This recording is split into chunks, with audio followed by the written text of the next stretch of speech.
All set? Stand by. In 5, 4, 3, 2, 1.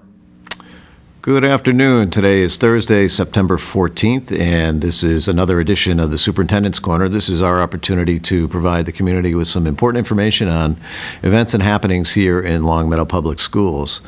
So we opened our doors a few days ago, and we are up and running, and students and teachers are settling into their new routines, and we hope it's been a smooth transition for everyone. One of our primary tasks, particularly at the beginning of the year, is to ensure that we have established safe transportation for students. We want to make sure that we're receiving students safely on our campuses, that our bus lines are in order, that our car lines are in order, and that we're receiving students as they walk and bicycle onto our campuses. And I want to thank our partners at the Longmeadow Police Department for helping us establish safe routes to schools. So last year, Blueberry Hill School was awarded a gold level award by the Massachusetts Safe Routes to Schools program, and this is a recognition of the efforts that the district made to establish safe walking routes and bicycling routes to our elementary and middle schools. And so we're hoping to expand our participation in that Safe Routes to Schools program. It's a great time, I think, to remind our students of the importance of bicycling safety, wearing helmets, following the instructions of crossing guards, staying in crossing lanes. And so we're fortunate that we work and live in a community that allows for pedestrian and bicycle traffic. And so, again, a very important part of our work at the beginning of the year is to establish those safe routes. I want to mention on October 4th, Longmeadow will be participating in the International Walk to School Day. And on this day, members of the Longmeadow Police Department will be walking with our elementary school students to and from school. And so we're excited about that. It's a nationwide event, and to see our police department participating in that speaks volumes, and it's a great way to build a partnership with the students in the district. So we're looking forward to that International Walk to School Day on October 4th. Another date of importance that I want to ask folks to mark their calendars on is October 24th.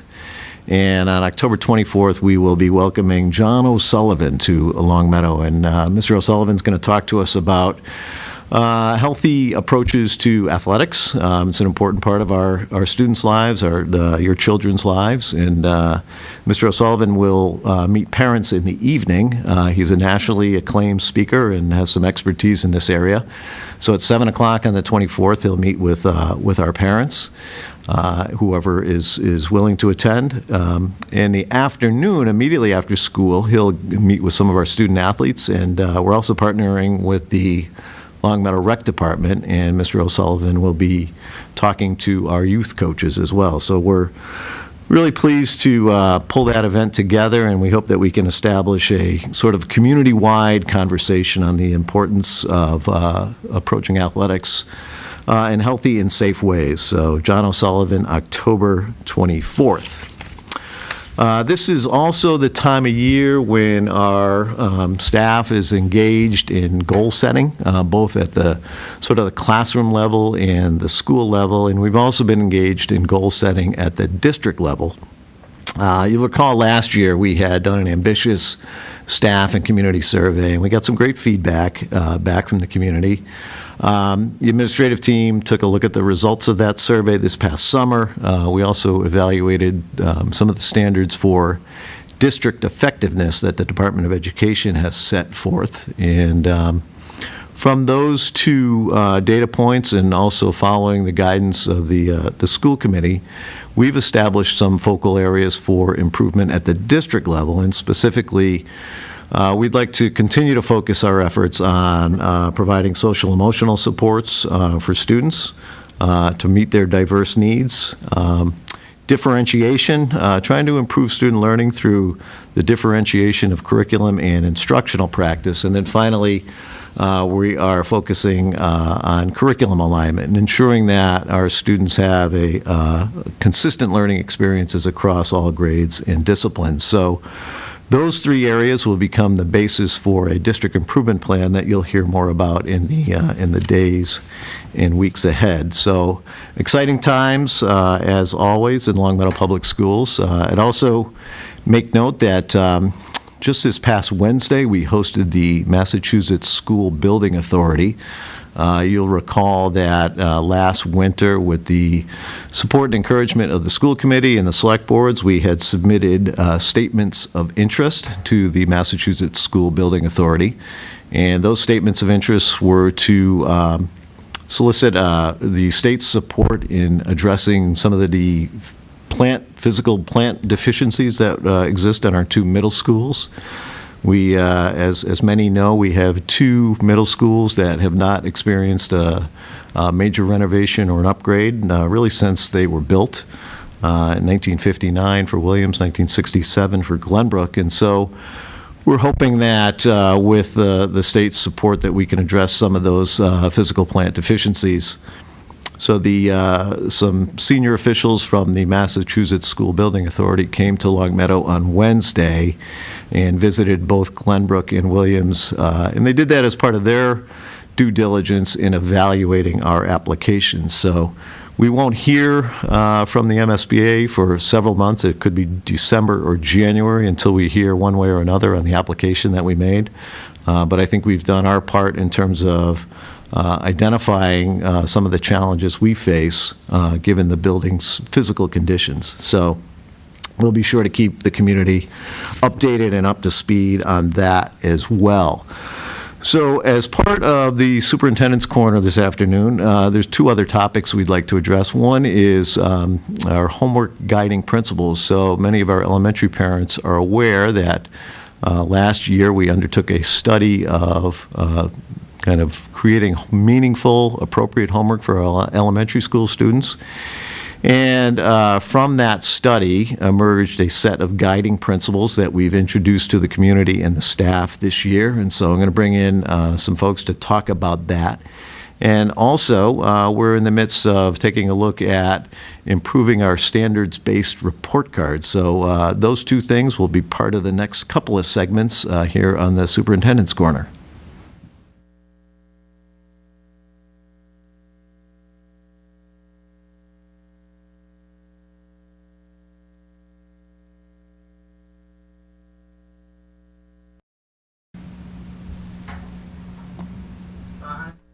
Five, four, three, two, one.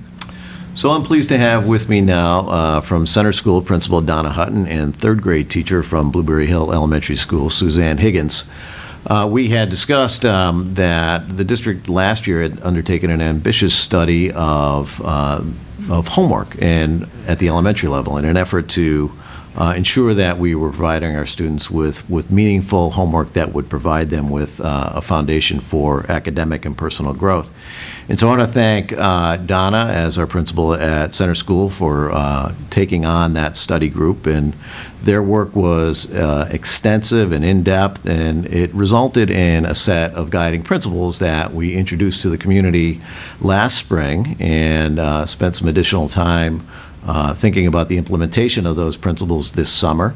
And this fall, we are in full swing with the implementation of those guiding principles, again, at the elementary level. And we're really proud of the work that the study group completed, and we think that we are really in a position to ensure that our students are receiving meaningful and rigorous homework at the elementary level. So I want to start with Donna. If you could maybe take us through the work of the study group and the scope of their work, the nature of their work, and maybe and then we can talk a little bit about the principles after that. Sure. So we had teacher representatives from all three elementary schools. And what we did is we framed our work with some guiding questions. And we really had to talk about what we felt was the purpose and goal of homework. And we wanted to choose some research studies that would help us kind of unpack our understandings and our feelings about homework and why we assign it. And then we came to a place where we wanted to make sure that if we were going to transform our homework procedures and our protocols, that we wanted we wanted homework to be engaging and relevant, and we wanted to make sure that it supports learning. So we kept all of these things in mind during our study. We read over 60 studies, Suzanne, and we tried to choose studies that were both theoretical and practical. So we used scholarly literature, and we also really dug into real research. Long-term. Yeah, long-term research studies. And so we felt that we really had a good handle on the stance of homework and its effectiveness at the elementary level. I want to stress that it was at the elementary level. We did a little bit of reading at the middle school and a little bit at the high school, but we stuck to the elementary level. And just to interrupt you quickly, we have talked as a district, as an administrative team, about how the principals could be, what meaningful and engaging and relevant homework looks like at the middle school level. And so we expect that that will be part of the ongoing work. The other piece of the homework study was opportunities for the community to be engaged, and I think we sought out parent feedback. Is that? We did. We talked to our school councils. Each of the schools sent out a survey asking parents questions about how they feel about homework, the amount of homework, how meaningful the homework was. We also took back all of our work to the staffs to make sure that our staff was following our work along the journey, and we received feedback from them. And we asked them to talk about what they felt the purpose and goal of homework was as well. So we had a lot of voices in this work and a lot of feedback before we got to the final product, before we got to the actual guiding principles. And so before we get to the guiding principles and the final product, one of the shorthand things that I've heard this summer is, hey, I heard there's no homework at the elementary level. And so that's a sort of a myth that we're trying to debunk, that really it's more about, as Donna said, creating relevant and meaningful homework. Right. I don't think we ever grappled with the question of was it homework versus no homework.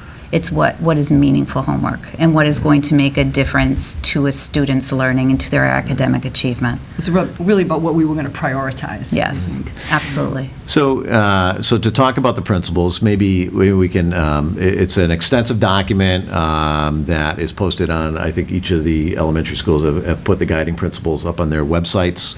And we've also have some letters that the principals put out to the community as well. So there's plenty of information online that folks can take a look at. But maybe we can talk about some of the important features of those principles. Sure. I'm going to turn it over to Suzanne, but also the way we framed it is we made sure that we talked about teacher responsibilities, student responsibilities, and family responsibilities, and that we framed it the way the NEA suggested would be a good way to frame it, to make sure that all stakeholders are involved and that partnership is emphasized. So Suzanne, I guess as a third grade classroom teacher, right, it has fallen on our elementary teachers to make the principles real and alive for our students. And so maybe you could talk a little bit about the principles and then what it's meant for you and your students. Well, essentially, we came out with about a half a dozen bullet points that we thought kind of summed up what we had found in our research. And lo and behold, prioritizing reading turns out to be the single most important factor in a student's success in school. So I'm just going to read you a couple of key takeaways, and then I'll tell you how it transferred to my class. The amount of free reading done outside school has consistently been found to relate to growth in vocabulary, reading comprehension, verbal fluency, and general background information. Students who read independently become better readers, score higher on achievement tests in all subject areas, and have greater content knowledge than those who do not read. The amount of experience that a 5-year-old child has with books is directly related to his reading comprehension at 7 and at 11. So long term, it's a good thing. It's not just a first grade issue. Being read to is not enough by itself to lead to successful literacy. The link seems to lie in the verbal interaction that occurs between adults and children during story reading. Recreational reading provides motivation for more reading. And what I think is really a key piece of information here, the single summer activity that is most strongly and consistently related to summer learning is reading. So from this, we decided that our priority, especially with elementary age children, really should be prioritizing reading. And I know as a third grade teacher, I've had so many children who would come to school and say, I did my homework, but I didn't have time to read. And I hear that quite frequently. Children are involved in a lot of activities. So we are prioritizing reading right now. And I can tell you, in a third grade, it's a very exciting thing. And what we try to do is get them, we have little meetings, we have book talks, we get each other enthused about books. And so we have meetings several times a week. We'll kind of get together in the morning or at the end of the day, bring in books, talk about books, exchange books. And right now, so far, I'm hearing lots of excitement about what are we going to read tonight? What are you going to read tonight? So I'm just kind of hoping that that will continue. I'm very excited about it. As we were talking before we got on camera here, Suzanne used the phrase "inspired" rather than "required," Right, and that struck several of us as a meaningful way to frame the principles here. Right, and I've said to several people when parents have mentioned that they have a hard time finding time, I said, I think the mindset should be we get to read right now, not we have to read right now. Yeah. We get to read a story together because the children will just be immediately engaged if you're engaged. If you're excited, they'll be excited. And so at the same time, one of the components of the guiding principles is to ensure that students have fluency with sight words and math facts. And so how can we talk a little bit about that, how that's also a framework, or part of the framework here. Is that? Do you want to talk about the fluency? Yeah, and our math specialists are working really hard right now and diligently to put together some information for our families, and that will be coming to them at open house. And it's going to be very specific activities and strategies that families can use at home. And teachers will be talking to families about that too at open house. But it is about strategy work, because once a student knows their facts, their addition, subtraction, multiplication, it makes all of the math so much easier. So we're looking for them to get the kind of important strategy practice that they need. And the same with the sight words. You know, there's a bank of sight words, and we want the students, those early readers, to make sure that they know those words, and that'll make reading so much easier for them. So some of the homework assignments that students receive will be familiar to our families, I'd say. Is that safe to say? I would say yes, Yeah. absolutely. Yeah. So again, is there anything else that you'd want to highlight or underscore relating to the guiding principles? I would say that I'm excited that the committee is coming back together, and we are going to be working throughout the year and hopefully get some more members on board, maybe some new members, and we're going to be continuing to share information with the community, with our families, with our teachers, really growing that culture of readers across the elementary district. We're really excited about that, and so families can anticipate hearing more about that. Yeah, we certainly, we never hit the finish line in education, right? And, we're always working on refining our practice, and I'm encouraged to hear that the band is getting back together, and that we'll continue to seek feedback from teachers and from students and from the community. So again, thanks to Donna, Suzanne, thanks to everyone that was a part of that homework task force, the study group that rolled up their sleeves last year. I think we will benefit in the long run from their great work. So thank you. You're welcome. Thank you. All right, next we have a group that would like to talk to the community a little bit about our standards-based report card in our effort to make some improvements in that area. So we'll be back.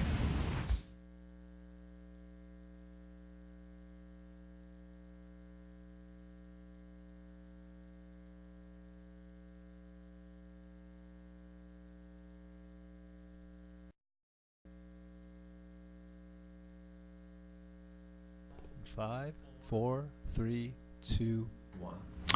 All right, as we discussed, as a district, for some time now, we've been engaged in a project to improve our elementary report card. And for a long time now, Longmeadow has had a standards-based report card. And in recent years, we have been exploring ways to improve that reporting tool to parents. And this summer, our efforts accelerated, and we're at a point where we are ready to pilot a new report card with a small group of teachers, again, at the elementary level.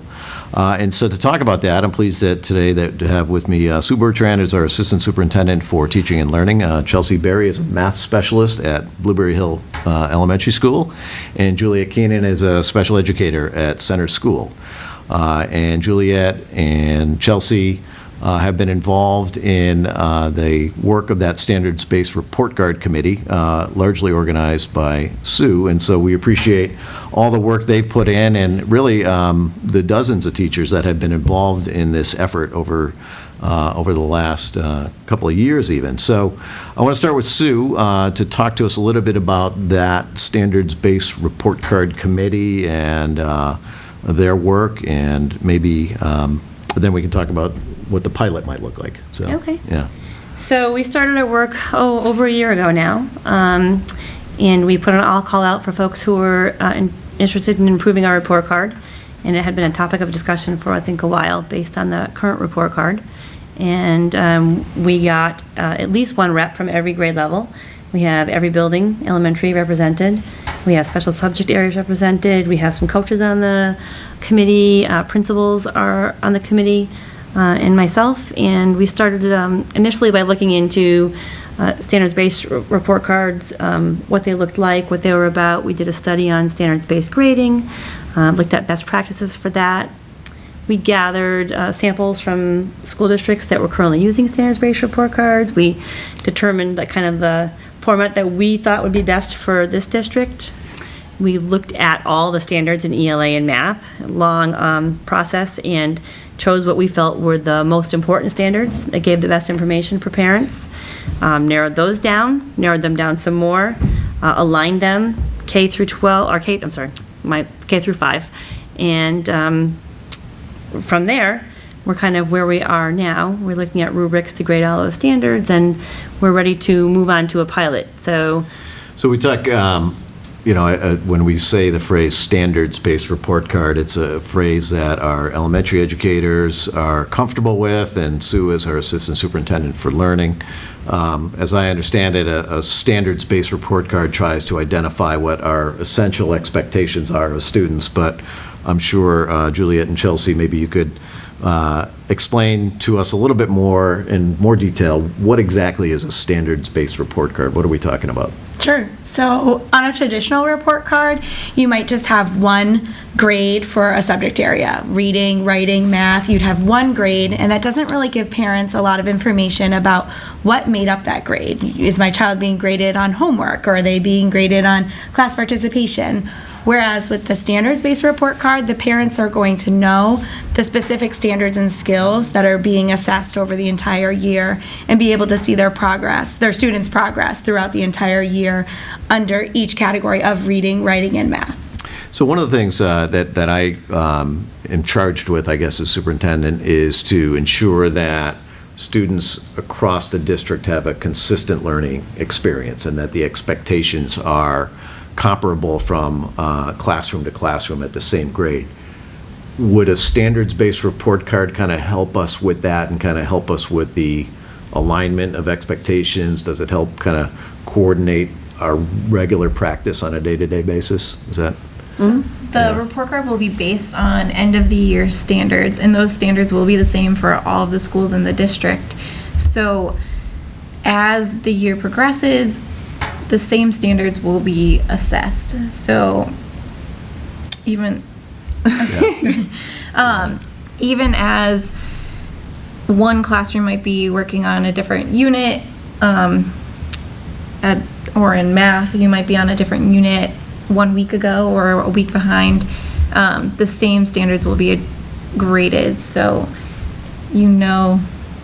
That's great when you have that opportunity. When you have that Thank opportunity to, when the same standards are graded and the same standards are taught across all classrooms, I suppose that creates that consistency, you know.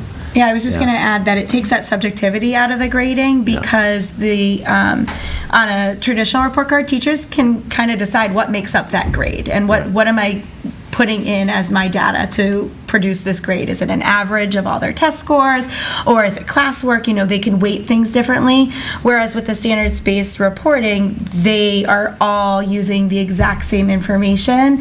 And part of our work is developing those rubrics and aligning the data that we're using to determine where the students are. And it's, and certainly this is not an area of expertise of mine, but I came upon the report card committee this summer, and what impressed me was the amount of information that lies beneath the report card. In other words, the reports, I guess, that parents get are sort of the tip of the iceberg, but beneath or behind that report card are pages of rubrics that we're evaluating student performance against. Is that? That's right. Yeah. Right.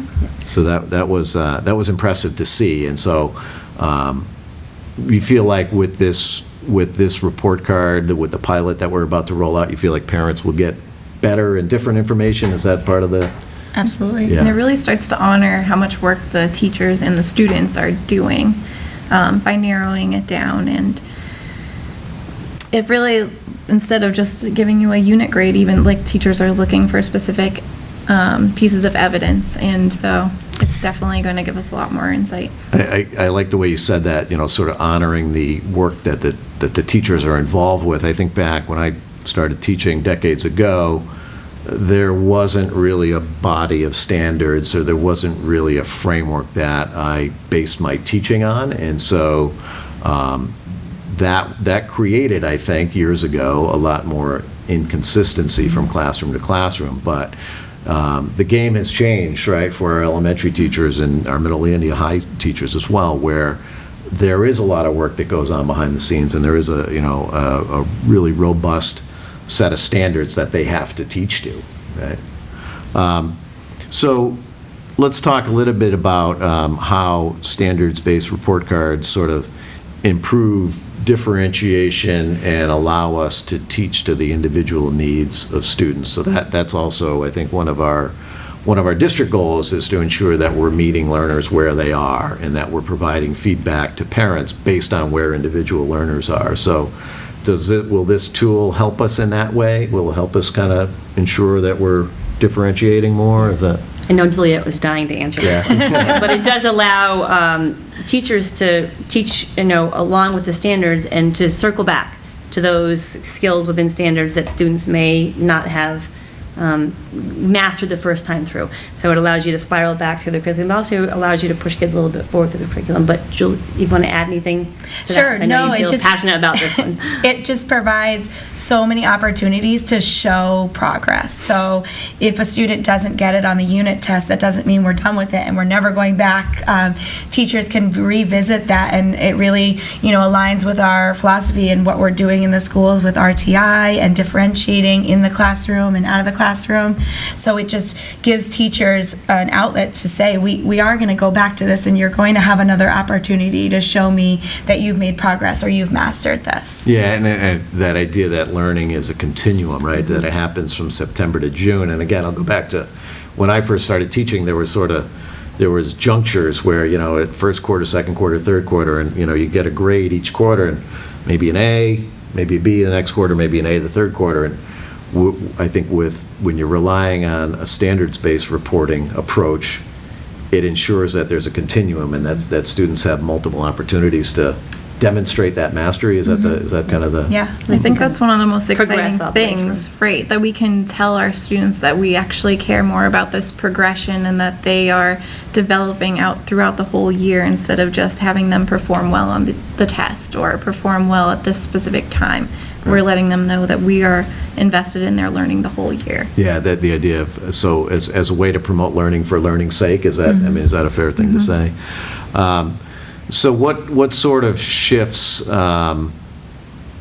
would need to happen at the classroom level for teachers? I mean, obviously, this is an ambitious undertaking. We're really excited about it. I mean, the bottom line is I think parents are going to get better information. They're going to get more information, right? But what sort of shifts might be expected of classroom teachers? What type of work do we have to do? What's in front of us, I guess? A lot of work is in front of us. Yeah. And at least in the math level, we've already started to look at our unit assessments that are common throughout the district, and we've started to look at each of the questions and relate them to the standards on the report card, so that way teachers have a way to relate each of the skills, and instead of looking at just one test and giving a percentage grade, now we can look at the development of the specific skill across the unit, even including the end of the year or end of the unit assessment. But we also have a lot of learning to do. So for a parent receiving a standards-based report card, how will that experience change? So in other words, like, you won't just get a math grade, but you'll get, as a parent, you'd get some very specific information about, their performance in certain areas? You'll get information on the standard itself. You'll get information on where your student lies within that standard. And you'll also have access as a parent to all the rubrics, I think, that we're going to use to grade those. So the grading will change in the classroom for some. Many are already doing kind of rubric-based grading in the classroom. But in order to have a standards-based report card, you need to use standards-based grading throughout your day as a classroom teacher. So that shift will take place over the year and over the next coming years with lots of professional development. And we're not sure yet how many teachers might be piloting this tool. Do we have a... Well, we're hoping that, we're still looking for volunteers, we're hoping that we'll at least one in every grade. Right. So parents who have students in those classrooms will certainly get notice about that pilot. So why a pilot, and why not just roll this out completely? Why not have every teacher doing that? What's the thinking there? I think we need time to do the professional development for all of our staff and for our parents and our community. For one thing, we want to get some feedback from students and parents on those pilot programs and see how they're doing. And at the end of the day, we want to have the best card that we can put out there for everybody to use. I think that'll take a year. And hopefully, a lot of opportunities. I just want to echo what Sue said, a lot of opportunities for parents to provide feedback, and whether it be through PTOs or school councils or maybe other informational nights that we could possibly plan throughout the year. Anything else at the classroom level that's exciting that you might want to cite, or have we kind of, and that?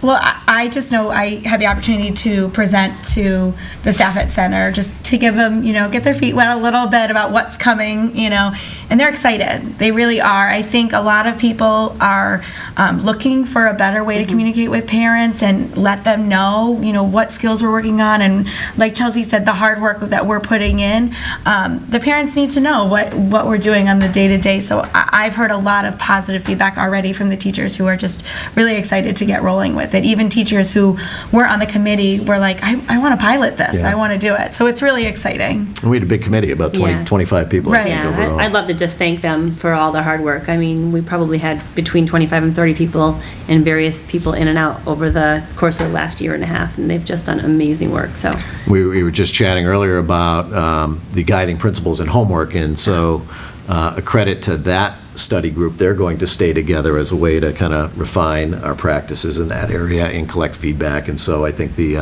that's probably the same intention here, is that we'll continue to work on this with a fairly large group of teachers, I'd say. I think so. I hope so. Yeah. Yep. So, we mentioned earlier, you never really hit the finish line in education, right? It's always a matter of refining our practice and improving our existing approaches. We have a good report card now, but this will give us an opportunity to provide more and better information to parents in more precise ways, I guess. It'll be far more meaningful as parents, Yeah. I think. Yeah. Good. Next steps, anything that we want to talk about, or? Well, the committee's working on now rubrics, the rubrics behind the report card. Some have been started, but we have a long way to go with that, so we'll be working on those this year. Other things?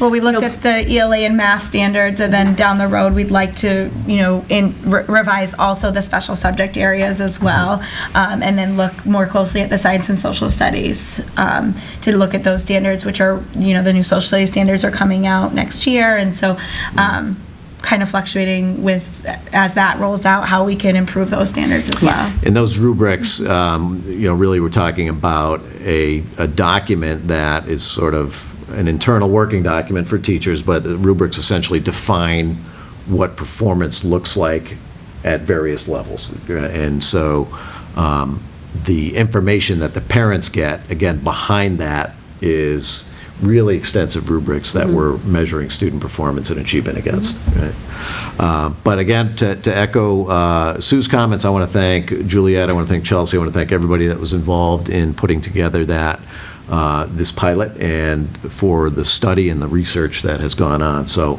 thank you more, everyone, and you'll hear more about this perhaps in future editions of the Superintendent's Corner. Thank you.